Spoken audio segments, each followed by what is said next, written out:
Hey everybody, you guys don't see me on camera very often, but maybe next year, starting with this video, you'll see more of me, more of my face, doing a little talking heads. Just had something on my mind today that I'd like to share, and I'm sharing for accountability more than anything else. But I've struggled just like so many other people have with GA.S, this gear acquisition syndrome, and I've gotten rid of some gear here at the end of the year. I've got rid of my Moog Minotaur, which I have a sample pack coming out. I had to sample it before I got rid of it. Got a sample pack coming out soon for the Octatrack, so stay tuned. But I got rid of my Moog Minotaur. I got rid of my Profit Rev 2. But it's not just about getting rid of gear. Definitely wanted to slim down my equipment, but also I kind of want to sever the tie of having that hunger for equipment all the time. It's a problem, and it's a problem that's it's fed by the industry. It's fed by YouTubers like myself. One of the reasons why my channel, tends to rotate around like a few specific pieces of gear is because I'm trying to restrict myself. I'm trying not to buy more gear. All that to say, I'm challenging myself not to buy any new gear in 2024, which would be the first year ever that I didn't buy gear. Um, I have just some really good pieces of gear. I'm not saying this for anybody else, but it's time to throw the gauntlet down to myself and say no more gear this year.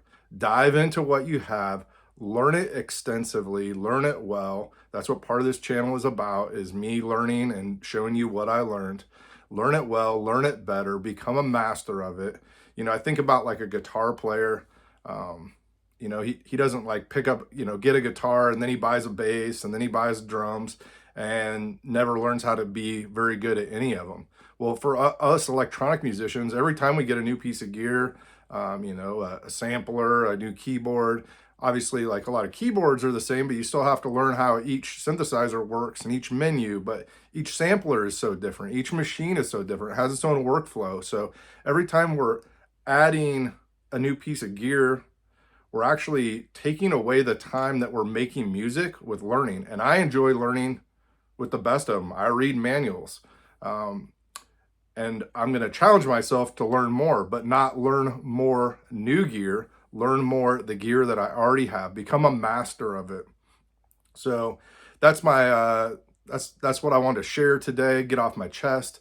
And like I said, throw the gauntlet down to myself. Maybe I'm speaking to you. And when you're hearing this, it's resonating with you. I know gear acquisition syndrome is a real thing for all of us. We make jokes about it, but really it can affect our finances if we're not if we're not being good stewards of what we have. We're overextending ourselves, but it can also just take away from making music. I find myself enjoying the shopping and the deals and learning about new gear. So I'm gonna unsubscribe to some channels that just show new gear. I'm gonna try to only watch YouTube videos that's on the gear that I already own, and just I'll start throwing out some of these tidbits. Look for, maybe I'll do some shorts. I've never done shorts before, but maybe I'll do some shorts and just some shorter videos with the challenges that I'm running into as I try to sever my ties with new gear this year, and what I'm learning, what I'm the challenges I'm facing, like I said, and maybe some tips and tricks on how you can combat GA.S syndrome in 2024. I'm not usually all about the New Year's resolutions. I think if you want to do something, you should just do it, no matter what time of year. But of course, December is always a good time for reflection, and so I am going to make a resolution this year: no new gear in 2024. Join me.